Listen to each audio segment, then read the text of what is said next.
how do you maintain the focus and the composure during these high stress situations, whether you're in the cockpit or you're dealing with a frustrated registrant, albeit very different, but somewhat similar characteristics? I think that number one, that's a great question. It's something that someone rarely asks me. They ask it in a different context. But what you realize is that on an airplane, I mean, obviously you told me a funny story. I kind of find that extremely comical. But what you realize, Seth, is that often, like, I'm like, nothing's No, and the happened, pilot right? was right out of central casting with the 8 dark aviators. And I think the captain's hat was a little crooked to the side. I mean, if his mustache was like a fake mustache and tilted, it just would have finished the whole thing off. But anyway. Yeah, and so it's like what you'll never hear is a pilot get on the intercom and freak out for the most Yeah. part, right? Yeah. Going, oh my God, folks, put your head between your legs. We're all going to die. Like, Right. and there's a reason why, right? They tell us that switch on the yoke or on the dash on the panel for us to key up our microphone, it's called a PTT, right? And so that's kind of the abbreviation. And they make sure they emphasize to us that switch is a push to talk switch, not a push to think switch. Okay. And then Brilliant.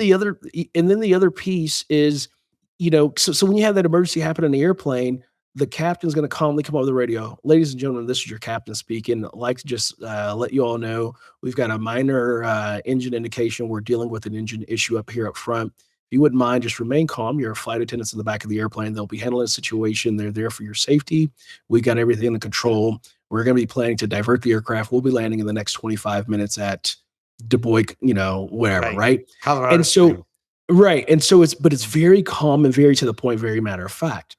But you have to back that up. And again, this goes back to this essence of training. We have been put through the paces. We have been through the stress of whatever could go wrong. When we're in our simulator training at the airlines, when we're doing military training, they're training us to deal with that stress. So we have been what's called stress test over and over as part of our training. We learn more about what could go wrong almost than what could go right. Because what goes right is the easy part. We have to understand how to manage the situation when things go wrong. And so, because we go through those so many times, we've been stress tested to understand how to deal with the chaos. It doesn't mean that we don't get scared. It doesn't mean that we're not afraid. It doesn't mean that we don't have anxiety. What it means is that we just have learned how to deal with those emotional pieces in a different way. What it means is that we have been trained to help manage the psychological challenges that occur when the fit hits the fan, that occur when a motor stops working, that occurs when the world goes into total chaos.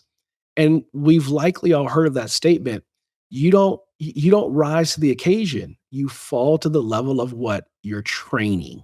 Yeah. And so because we've had that level of stress placed on us over and over during our training, when things go wrong, we're kind of going, okay, cool. And I go back to pilot training in the Air Force.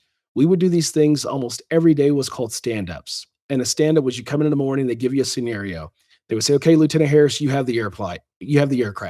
Roger that, sir. Stand up at attention. Roger that, sir. I have the aircraft. I'll maintain aircraft control. I'll analyze the situation, take proper action, and take proper crew coordinated action and land the aircraft as soon as conditions permit. Like, that's how we think. Yeah. And then we also think in the mindset of, you got to do 3 things. You got to aviate first, then you navigate, meaning figure out where to go, and then you communicate. So we're planning ahead for whatever could go wrong.